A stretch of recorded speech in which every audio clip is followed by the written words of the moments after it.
Meet Lucy, 23 years old, unemployed, and without a place to call her own. On a cold day, she seeks employment at a grand, imposing mansion. The neglected state of the grounds convinces her they desperately need a maid.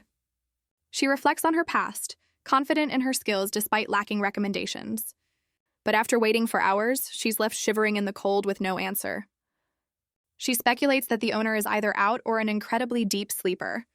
Stranded on a mountain with no way back, she decides she has no choice but to hold out. A sudden memory of the job advertisement strengthens her resolve to stay. The notice offered an insane 30 million gold per year to work for a reclusive dragon named Scar. She remembers her initial shock, suspecting such a lucrative offer had to be a dangerous scam. She recalls the rumors that over 100 maids had already been kicked out of this very house. People whispered that the owner was a complete lunatic who wrecked the place for fun. They warned that no matter how hard you worked, one wrong move meant you were fired on the spot. The ridiculously high pay was only offered because absolutely no one could last in the position. And the most unbelievable part of the rumor was that the employer was a massive red dragon. But Lucy doesn't care about her employer's species, she only cares about the money. She also admits that a part of her was driven by pure curiosity to see a real-life dragon. Lucy rationalizes that since the dragon supposedly stopped a war, he must be a good one. She even fantasizes about the specialized services she could offer, like dusting her new master's tail. Her mind drifts to the 30 million gold, enough to buy her own home in just 1 year. She scoffs at the idea of a picky boss, since most employers already expect the world for pocket change. She knows angering the dragon could be her last mistake, but considers the salary fair compensation for the risk. After 15 years of dead-end jobs, her dream of owning a home felt impossible until this opportunity. With renewed determination, she vows to stay until she gets her chance at an interview. But her resolve crumbles as the biting cold and exhaustion finally cause her to collapse. Waking from a brief blackout, she blames the eerie mansion and desperately longs for the sun to rise. Her eyes, heavy with exhaustion, scan the darkness for any glimmer of hope. Then, a sudden reflection of light makes her eyes snap wide open. Her gaze shoots upward to a single brightly lit window in the dark mansion. The shocking realization hits her. The reclusive dragon is finally home. She can't believe her eyes as she stares up from the frozen ground. Her gaze fixes on the sky, the full moon reflected perfectly in her eye. The sky is dominated by a brilliant, clear full moon. Suddenly, she recalls the desperate warning from the man at the employment agency. The memory of his terrified shout echoes in her mind. He had warned her never to show up uninvited, and especially not on the night of a full moon. As the realization dawns, a fiery explosion erupts from the second floor. Stunned, she watches as fragments and dust rain down around her. Her mind struggles to comprehend that the mansion is literally exploding. Amidst the chaos, her priorities are clear. What happens to her job if the master is dead? A massive chunk of debris marked with a strange sigil hurtles directly towards her. Struck by the debris, she ironically thinks this is what she gets for ignoring the danger zone. Despite her own injury, her final thought before losing consciousness is for the master's safety. Through the dust and smoke, a mysterious silhouette emerges from the ruined mansion. The shadow of the approaching figure falls over her as they walk steadily through the rubble. A gentle hand cups her face, a stark contrast to the surrounding destruction. Her vision clears to reveal a man with intricate tattoos and piercing, glowing red eyes. Her mind flashes back to her childhood, her mother tearfully sending her off to work at only 8 years old. But even then, little Lucy bravely promised to earn enough money to buy them a home of their own. Young Lucy cheerfully asks if they can all live together again once she's earned enough. Her mother watches her leave with a bittersweet smile, her hands worn from a life of hardship. But through the falling snow, Lucy never heard her mother's answer. The memory brings a fresh tear to her eye as she returns to the present. She chides herself for letting a dream dig up the past when she needs to be strong. Her memory is a blur as she tries to recall why she was sleeping outside in the first place. A throbbing headache accompanies the shocking realization that she's face to face with the tattooed man. She recoils in utter confusion, trying to process the sudden turn of events. To her surprise, the mysterious man suddenly collapses right in front of her. Staring at his tattooed chest, she can only wonder about the identity of this stranger. She's unnerved by the tattoos covering his body, sensing a strange and ominous energy. Her confusion turns to shock as she spots a large scaled tail attached to the mysterious man. The impossible image of his tail is perfectly reflected in her wide green eye. She stares down, completely bewildered by the sight of a man with a dragon's tail passed out before her. The scene abruptly shifts to a dark room, where a pained sound comes from behind a heavy door. A sinister collection of tools, including a hammer and chisel, are laid out on a table, ready for use. A hand is shown tightly strapped to a wooden surface, helpless and awaiting what's to come. A sinister figure with an unsettling smile nods in approval, as if a silent understanding has been reached. The figure's smile widens as they reveal a twisted belief. Dragons were born to serve this dark purpose. The disturbing vision ends, cutting back to the present, where Lucy has once again succumbed to unconsciousness. The tattooed man's reptilian eye snaps open, glowing with an intense red light. His consciousness returns in a blinding flash of awareness. He wakes up in a state of shock, clutching his head in confusion. Finding himself on a sofa with a blanket, he wonders how he got there. A cold sweat breaks out as he tries to piece together the chaotic events of the night. He notices a warm fire crackling in the hearth and suspects the woman was responsible. He realizes with dawning horror that he almost killed her, having mistaken her for someone else entirely. Relieved, he recalls the moment he stopped his fiery attack, glad he chose reason over instinct. He decides to add a hair color restriction to his next hiring notice to prevent future mix-ups. His gaze falls on Lucy, now bandaged and in a maid's uniform, confirming she's the one he nearly mistook. He's taken aback as the woman he nearly attacked cheerfully confirms he's her new master. She proudly presents a veggie stew, explaining it's all she could make with the limited supplies. Overwhelmed by her kindness, he pinches the bridge of his nose, struggling to process the situation.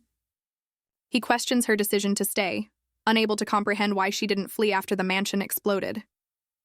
With a confident smile, she simply states her purpose. She is here to work. He notes that despite the dramatic bandages, her head wound is real, making her desire to stay even more baffling. A bead of sweat rolls down his face as he fears she's yet another person with a hidden, troublesome agenda. Turning away, he tries to dismiss her, claiming he won't hire anyone with her hair color. She points out the ad had no such restriction, but he coldly informs her it's a new rule he just made. Unfazed, she boldly guesses his rejection is due to a bad breakup, much to his visible annoyance. Her confident smirk suggests she's hit a nerve with her breakup theory. He's visibly flustered, internally admitting her guess, while unpleasant, is uncomfortably close to the truth.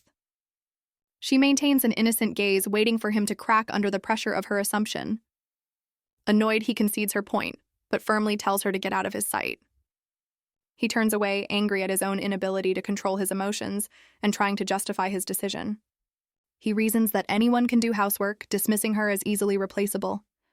In a shocking move, she offers to shave her head completely to bypass his new no blonde hair rule.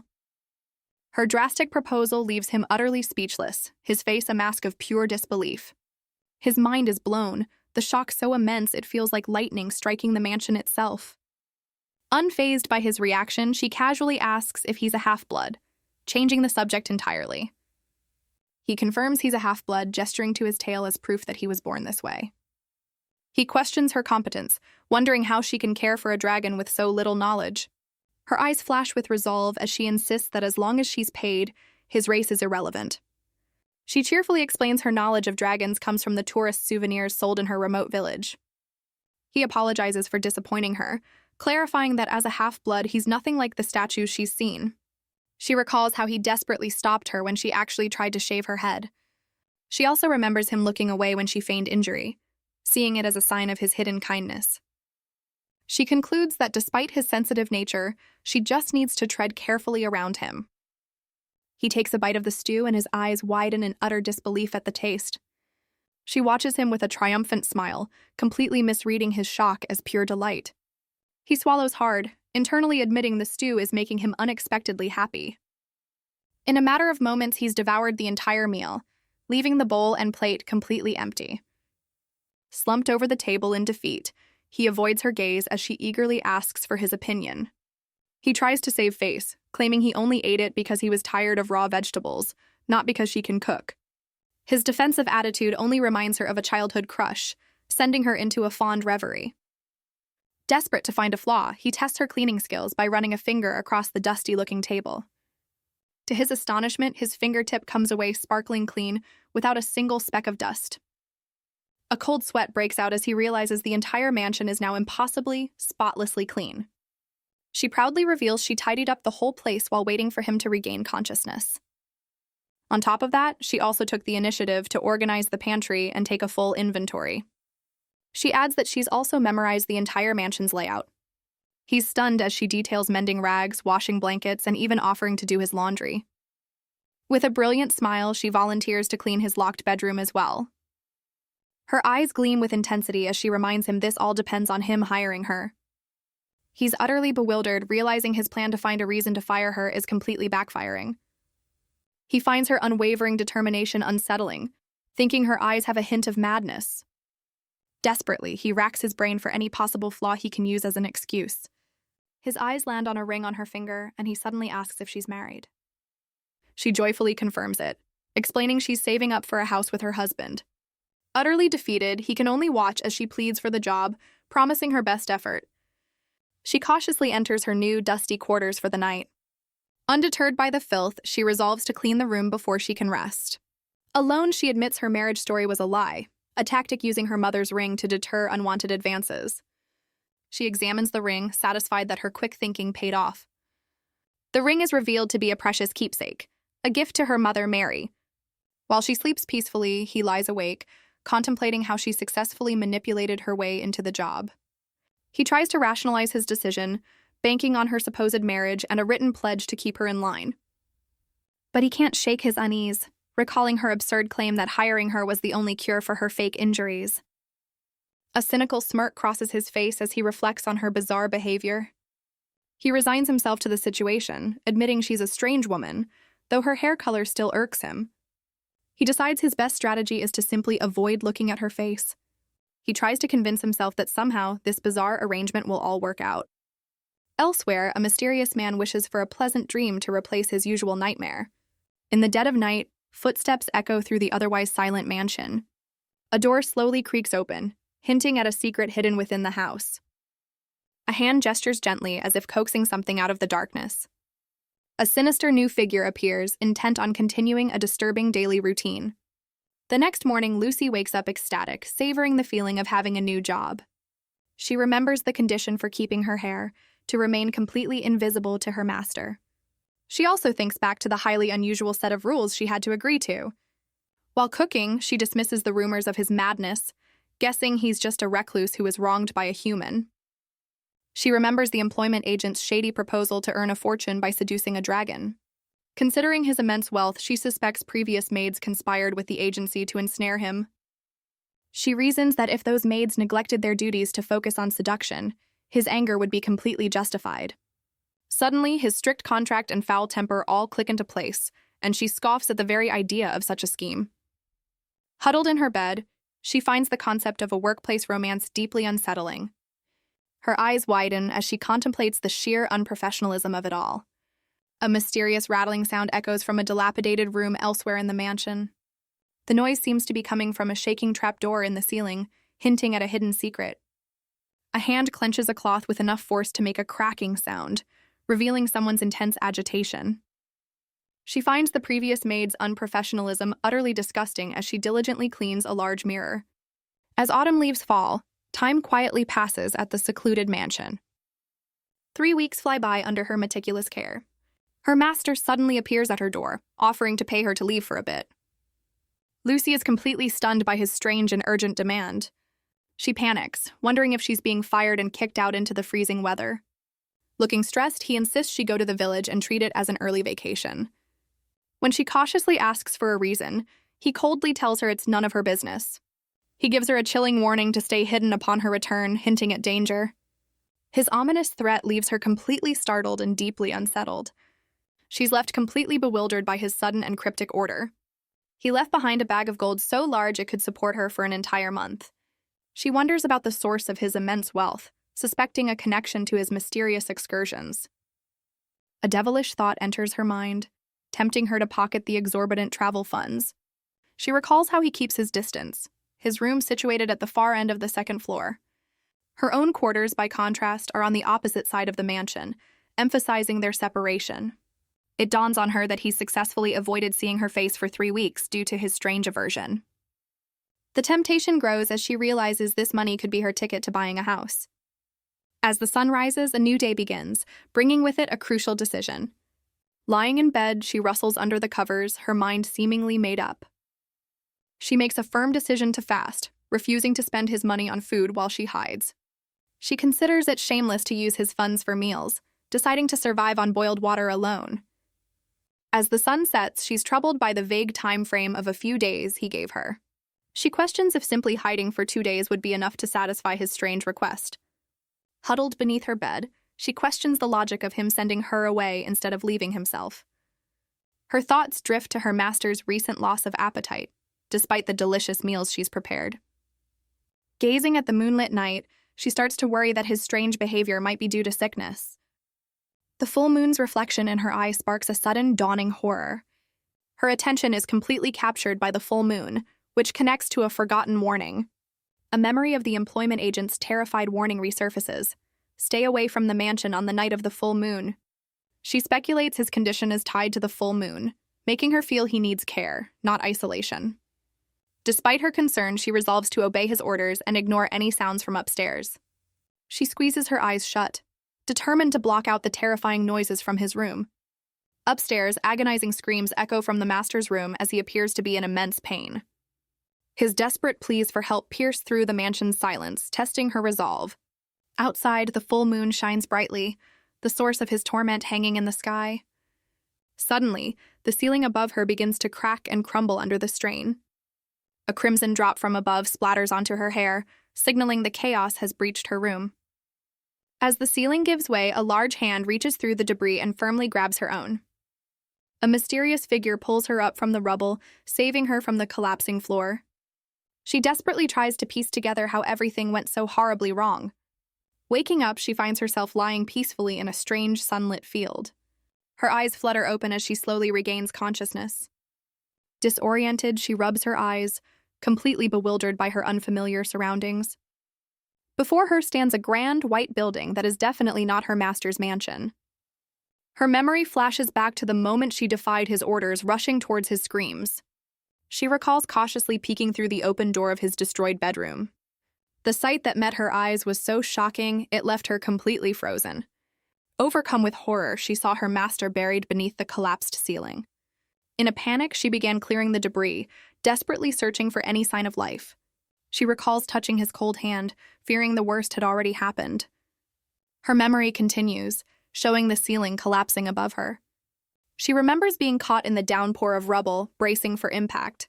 Snapping back to the present, she frantically checks her head for an injury she thought she sustained.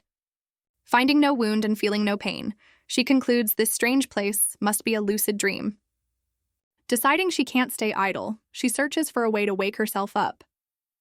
Her concern for her master is interrupted by a strange rattling and clanking sound nearby. Drawn by the noise, she cautiously approaches a side door of the mysterious building. Inside, she discovers a staircase leading underground, the source of the unsettling sounds. Her heart pounds with apprehension as she prepares to investigate the mysterious basement. An unsettling feeling washes over her as she descends the stone steps. She feels a strange sense of dread, as if she's trespassing in a forbidden place. Reaching a door at the bottom, she questions what kind of bizarre dream this could possibly be. She cautiously pushes the door open, hoping to find nothing of consequence inside. Her eyes widen in disbelief at the shocking scene unfolding before her. Inside, she sees a mysterious figure tending to her master, who lies unconscious on a table. The figure calmly extracts a red liquid from her master's arm with a large syringe. Her master breathes heavily, trapped in a nightmare and completely unaware of his surroundings. The mysterious figure mutters that hiring her for a large sum of money was a very good idea. Dozens of vials filled with the red liquid stand ready, representing an immense fortune for the captor. The captor reveals a personal grudge, grabbing a mallet to ensure no one disrespects him again. Without hesitation, he swings the heavy tool directly at the maid's head. A sickening thud echoes through the basement as a heavy blow lands. But it's the captor who crumples to the floor, knocked out by the maid who now holds the weapon.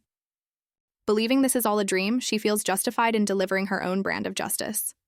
With the threat neutralized, she rushes to her master's side, checking if he's unharmed. Suddenly, his eyes snap open, glowing with an intense and unnatural red light. She notices the intricate markings on his body, recognizing them as the same ones her master has. As his fierce gaze locks onto her, she worries he'd be furious to be seen in such a state. He desperately rattles his restraints, but she misinterprets his panic and prepares to untie him. Instead of untying him, she scoops him into her arms with a determined grin, ready for action. She bolts up the stairs, declaring their immediate escape is the only priority. Without a plan, she charges towards the exit, ignoring her master's bewildered protests. She bursts out of the building, carrying him back into the strange, sunlit field from her dream. Her master looks over her shoulder, a blush creeping across his face from the unexpected situation. The dreamlike scene begins to fade into a bright, peaceful sky, signaling a shift. Her mind returns to the real world, the blurry image of a familiar library coming into focus. A pair of birds chirp outside, marking the arrival of a new and hopefully less chaotic morning. She jolts awake in her own bed, her dream's final, desperate command still fresh in her mind.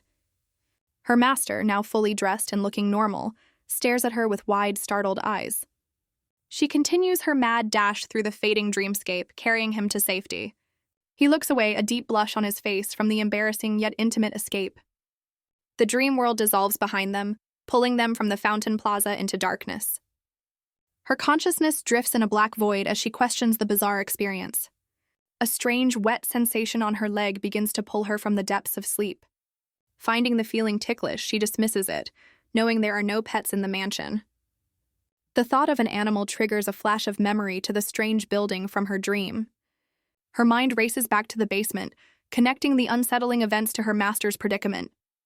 Her eyes fly open with dawning horror as the pieces of the puzzle click into place. She discovers her master, in his transformed state, is the source of the strange sensation on her leg. She stares in utter shock as her master, in his transformed state, calmly informs her that she's awake.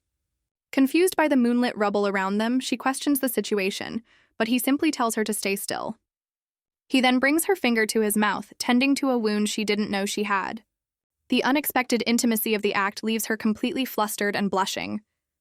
She pulls her hand away, protesting that his strange method won't actually heal anything. Yet, as she looks at her hand, she sees it's now perfectly healed, sparkling without a single scratch. Her eyes widen in disbelief, unable to comprehend the miraculous recovery. She recalls being struck by falling debris, but now finds no trace of the injury or any pain. Her master watches her with a heavy expression, knowing the truth behind her impossible healing. His somber gaze reveals a hidden burden connected to his mysterious powers. A brilliant idea strikes her as she excitedly concludes his saliva must be the healing agent. She marvels at the incredible power of dragon saliva while he turns away, flustered and suspicious. He sighs in resignation, deciding she's too clueless to understand the gravity of the situation. His mood darkens as he remembers giving her money specifically to stay away from the mansion. Her confident expression crumbles into one of pure panic as she realizes she's been caught. She drops to her knees and confesses she hid inside to save money, shocking him with her priorities. Tearing up, she begs him not to kick her out, insisting she didn't technically break their agreement.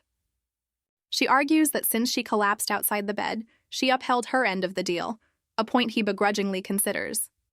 He swallows his frustration, momentarily stumped by her absurd but technically correct reasoning. Changing the subject, he demands to know how she entered his dream, leaving her utterly baffled. He grills her about being a mage or a wizard, but she vehemently denies having any powers. She scoffs at the notion, arguing she'd be living a life of luxury, not servitude, if she had magic. Conceding her point, he looks down, still troubled by the unexplainable events. His thoughts turn to his hand, trying to piece together the puzzle of her presence in his dream. Lost in thought, she tries to recall the exact moment everything went black. She recalls grabbing his hand before she collapsed, connecting their physical contact to the shared dream. Flustered, she quickly clarifies her intentions were innocent, meant only to check if he was alive. Her explanation triggers a moment of clarity for him, though she remains utterly confused. He reveals the truth. A curse forces him into nightmares, and her touch pulled her into his tormented dreamscape. While she panics about the deadly curse, he calmly dismisses it as a mere inconvenience for someone like him. She struggles to understand why anyone would inflict such a terrible curse on him. He looks down, his face shadowed by the painful memories associated with his condition. He reveals the curse was a simple act of greed, meant to silence a rebellious subordinate. She's left speechless, stunned by the mundane cruelty behind his magical affliction. He then connects the dots, realizing she was the mysterious child who appeared in his dream. The maid breaks into a cold sweat, understanding she's far more involved than she thought. She expresses concern over him sharing such a dark secret, but he dismisses her worry. His story begins, flashing back to a mysterious figure watching over his younger, cursed body. In the memory, his younger self is shown writhing in pain, desperately pleading for help. His eye snaps open, revealing a draconic pupil as he recalls his desperate plea for salvation. He recalls her appearing like a beacon of light in his nightmare, answering his desperate plea. The memory of his own helplessness causes him to break out in a cold sweat. Back in the present, he declares that since she has seen his secret, she must take responsibility. She's left completely speechless and blushing when he calls her by name with such a serious demand. Her hands nervously wring her apron as she processes the unexpected turn of events. It turns out, taking responsibility simply meant preparing his new room on the first floor. Mortified, she questions her own wild imagination, wondering what possessed her to think otherwise. Her thoughts then shift to her own safety, questioning if his move will protect her during the next full moon. She remembers asking him about the mansion's destruction, seeking reassurance. He had explained it was an accident, caused by him tossing in his sleep and unintentionally triggering his magic. He clarifies that he only loses control on full moon nights, so she'll be safe as long as she stays away. He explains that for some unknown reason, the full moon causes his mental defenses to completely collapse. This is precisely why he warned the agency to never send anyone to the mansion during a full moon. The truth hits her like a ton of bricks, and she breaks into a cold sweat of realization. She remembers the agency manager desperately trying to warn her away from the dangerous job. Overwhelmed with shame, she realizes the incredible danger she willingly walked into. She recalls ignoring the warnings and shamelessly demanding the job even after being injured. Filled with a new sense of purpose, she abruptly stands up, ready to declare her penance. She boldly offers to enter his dream every month and fight the nightmare creature for him. Her audacious proposal leaves him utterly speechless, staring at her in disbelief. She recalls him covering his face, completely mortified by her suggestion. He regains his composure and firmly rejects her audacious offer. She protests his refusal, but he admits he doesn't want her to see him in such a vulnerable state. Flustered, she concedes his point, understanding his reluctance. She quickly counters, promising to only focus on fighting the monster and not look at him. Her tone shifts to one of genuine concern, worried that the repeated trauma will eventually break him. Her earnest plea clearly affects him, as he listens with a somber expression. He clenches his fist, telling her not to pity him, but she insists it's worry, not pity. She suggests that his suffering is made worse by his lack of friends or emotional support. A brilliant new idea suddenly strikes her, and she claps her hands in a moment of inspiration. She brightly proposes that what he truly needs to cure his loneliness is a lover. He gives her a deadpan look, sarcastically asking her to play matchmaker with the previous maids. His furious rejection makes it painfully clear that her personal advice is not welcome. Sometime later, she is quietly back to her duties, dusting a bookshelf in the library. She mopes to herself, admitting that she was thoroughly scolded for her meddling. She recalls him ordering her back to work, but the memory is of a previous maid making inappropriate advances. The truth finally clicks.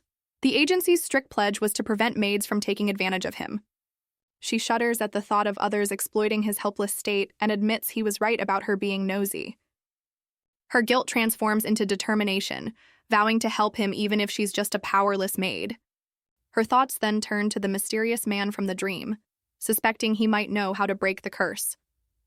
She devises a new plan to track down the mysterious man, willing to use any means necessary. Her imagination runs wild with a comical honey trap scenario, which her real self finds utterly cringeworthy. She quickly dismisses the idea, berating herself for having zero seductive charm. She reasons that if finding a cure were easy, her master would have already succeeded. A sudden sharp pang of empathy for his suffering strikes her in the chest. Confused, she clutches her heart, wondering about the strange physical sensation. She panics, worrying she's falling ill in a mansion with no doctor for miles. In her flustered state, she accidentally knocks a book off the desk she's dusting. Picking it up, her curiosity is piqued as she wonders what kind of books her master reads. She's stunned to see the title is a simple children's language dictionary. Her mind short-circuits, unable to process why a powerful mage would need a children's dictionary.